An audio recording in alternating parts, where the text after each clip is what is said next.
All right, guys, what's up? It's the River here, and today I'm going to be playing some Vampire Survivors. This is a roguelike game with some pretty heavy inspiration from those old Castlevania games. I'm pretty sure that's what it's based on. And I've been playing this game a lot. It's a lot of fun. I've been getting into a lot of roguelites recently where there's a lot of replay value, discovering the mechanics and all the different combinations you can do. This is a very kind of I don't think hack and slash. It's just a lot of enemies will be swarming you. You can pick up upgrades and weapons and all sorts of stuff. I have quite a bit of gold. I've played this game a bit, and this was originally stuff I had all spent on power-ups, but I refunded it because I'm going to show you guys a bit of what it's going to look like when you first start playing the game, and then what it might look like when you've been playing the game for maybe a bit longer, the way that I have. But yeah, this game is a lot of fun, and it's been getting a lot of updates. I've been playing it for I think around a month, and it's already gotten like two updates in the time that I've been playing. They added stuff like this curse mechanic, which is an extra level of difficulty. New characters, new maps even. I think there's a new map, if I remember correctly. These are all characters that you can unlock. And I think you just start with Antonio, so I'll play him at the beginning. He's got the whip, very kind of Belmont-esque to me.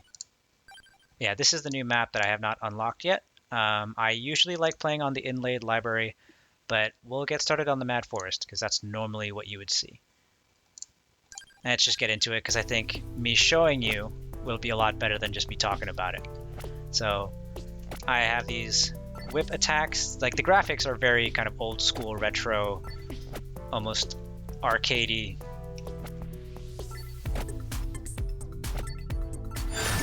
So those little gems that fell from the enemies, that's your experience. And you'll see kind of above here, that's what marks your progress, your experience progress. At the end, you'll level up.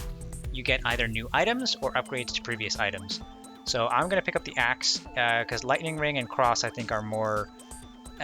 you wouldn't really find those items when you're first starting to play the game. So I'm going to try and restrict my item pickups here to kind of that beginner experience, because there's already quite a lot to see and to experiment with when you're first starting to play this game. But then you kind of get into the upgrades, you unlock certain characters, you unlock certain new weapons, and the game just kind of explodes. Oh, fantastic. Garlic. This little item here, it damages nearby enemies. You get this little aura. And it is so good for the early game because these enemies that are weak will just kind of run into you. They hit this barrier of garlic, they take damage, and they die. And it makes your life so much easier. If you can pick up a garlic at the beginning of the game, it makes things a lot easier for you. And it will kind of fall off later in the game because like even these guys, I don't think will take... They're not going to die from garlic alone. So the whip will still kill them in one shot, but if a bunch of these come at you, your garlic alone will not save you. Oh boy, let's get out of here. Yeah, these little pillar things here will drop items like gold for you to spend on upgrades in between runs, and sometimes they'll drop things like chicken, which is going to be for recovering health, which I'm sure I will need later as I take more damage. Okie dokie. And this little bat here with the blue outline, that means it's quite a bit stronger. If I can kill it, I'll be getting some sort of extra reward. Alrighty, so... Oh, chicken. Nice bit of recovery. So, for this game, you really just try and survive as long as possible. Ooh. I am going to get the Hollow Heart for reasons that may become more obvious later on in the game, assuming I can survive that long, but it augments max health by 20%, and I'm also not sure if these two items are things you would find early in the game, because like I said, there's plenty to unlock, there's plenty of replay value, and the more you play... Ooh, bat swarm. The more you play, the more things you'll find in this game. More combinations, more synergies, things of that nature. So one of the reasons I love the garlic, these bat swarms, I really don't have to be worried about it because they'll all just kind of run into my wall of garlic and I'm not going to be too worried they're going to kill themselves on it. If I didn't have that garlic, I'd be probably taking a bunch of damage from them. For this upgrade, the knife is pretty useful. but I'm going to take the whip upgrade. It says fires one more projectile, which might sound a little weird because it's a whip, but what that really means is that I'll get hit in front and behind me, so I don't have to keep focusing my attention on whoever's right in front of me. I can kind of maneuver around them, and whoever's behind me is still going to get hit. Let's see if I can find myself a bit of chicken. Perfect. Okay. Sometimes you really have to go hunting for the chicken to regain your health. Oh. I'm gonna be honest, I think all three of these are items that you wouldn't really find at the beginning of the game, but I will take the Attract Orb. It just kind of increases your pickup radius, makes your life a little bit easier, and you can kind of walk through these guys a little bit easier. I'm gonna pick up a Garlic upgrade. The Spinach is pretty useful because it affects all the damage that you do, but the Garlic is kind of just too important for me. It increases the base area, so it gives you a bit more of a window. Oh, especially for things like this. When the skeletons come in, I can't one-shot these guys with Garlic either. Magic Wand or Garlic? No, Garlic is king. Garlic is too good. I will always pick up a Garlic upgrade. But I am going to have to be careful, because this is when I can't just rely on the Garlic alone to take care of these enemies. So positioning with the whip, positioning with the axe is going to be super helpful. Those two items synergize pretty well because, you know, obviously with the whip we have this horizontal action here, and the axes will help vertical up and down. Oh boy, there's actually quite a lot of these guys. Okay. Let's do the whip. So I'm just going to try and survive for as long as possible. This little timer up here will let me know how well I'm doing. And I'm pretty sure at certain time intervals, set intervals, exciting things will happen. Exciting for the game, and for me, kind of terrifying. Oh no, ghosts! Okay. If I upgrade my Garlic enough, they can take care of the ghosts for me. But for now, I have to make sure I don't get attacked by too many and lose all my health, because that would be annoying. And I would lose. It has been a while since I've played with literally no upgrades. They make the game a little easier. You know, your damage will get upgraded, but also just quality of life stuff. Like your pickup radius can increase, the amount of gold you get can increase. That helps you kind of snowball your upgrades as you play this game. But I found this game from a guy called Real Civil Engineer. He's a YouTuber. I'm gonna be honest, I get a lot of my game recommendations from him. I just watch his videos, and he's a great guy. He's got a lot of, oh boy, a lot of fun things to say, and his kind of games that he likes is pretty similar to mine, so I pick up games from him. He's the one I found Super Auto Pets from. So, oh boy, I pick up my internet gaming trends from him sometimes. His videos are great. If you've somehow found my channel and not his, please watch his videos. They're amazing. But let's talk about this game itself. This kind of ring of flowers I won't really be able to kill, and they just kind of go away on their own. It's, I think, a way of making sure you just can't keep running away from the enemies. And around now also these like green zombies, that praying mantis, these guys are going to be much stronger and much more difficult for me to kill. If I can kill that little blue tipped bat and or the praying mantis, it'll be very good for me though, for reasons I would love to demonstrate to you if I can get to them, because these other zombies are being very, very annoying. Okay, I picked up the Pumarola. Is that how you say that? I don't know. Before, I'm going to keep upgrading that. It gives you some passive health regen, which is nice. It's not a lot of health regen, so it's, if you can go for long, extended periods of time, if you make it really far into the game, obviously that does represent a good amount of health that you've recovered. But the real purpose I'm grabbing that may become obvious if I can get there in the game. Once you play this game long enough, once you have survived long enough, if you upgrade your weapons to level 8, let me actually take a pause and demonstrate something to you. So over here in the corner, you'll be able to see these are my weapons, these are my passives. Weapons can get upgraded to level 8, passives only up to level 5. If you can get your weapon to level 8, and then you get a chest, which is a rare drop, which I have not been able to show you yet, but I will, you can get some pretty interesting things will happen. They kind of combine with passives, and you get some really crazy weapons, which to me, unlocking those, figuring out what synergizes with what is like the best part of this game. And then also here, while I'm here, these are all things that can be upgraded with gold in between your runs. These are the things: max health, recovery, armor, movement speed, even things like how much money you get, how much experience you get. So those are demonstrations of how the more you play this game, you can upgrade certain things, and then you get even further and further in these runs. It will be hard for you to basically complete a level until you've been playing the game for a little bit. I'm really trying to work on this praying mantis, but I gotta be careful that I don't pin myself in and get surrounded. Oh bat, oh bat, oh bat, oh bat, oh bat. So the bat swarms at this point, you know, I have the garlic. I'm not super worried about the bats themselves, but the mechanics of this game dictate that enemies will kind of push each other aside, and the bats are pretty fast moving. So when a swarm kind of comes at you like this, they're going to be pushing a bunch of enemies towards you. And when it's those stronger enemies, some of these zombies, some of the green zombies, like the actual praying mantis, if those get shoved into me, I'm going to take a lot of damage, and it's going to hurt, and I'm not going to be able to get rid of it. So those have killed my runs sometimes, when I'm just kind of trying to maneuver around, and then a huge enemy gets kind of shoved on top of me by a bat swarm. I will keep the whip upgrade.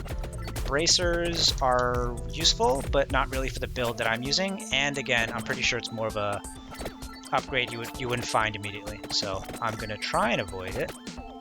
It may become unavoidable at a certain point, depending on what the RNG rolls are for my levels, but we shall see. So around now, these kind of bats with the big red wings, I'll try and show that to you. Oh! Multiple things. Those bats with the big red wings are going to start spawning. Those are quite powerful. And I finally got a treasure chest to show you guys. These are super useful. They contain a good amount of gold every time you find one, and 1 to 5 upgrades. It comes in intervals of 1, 3, and 5.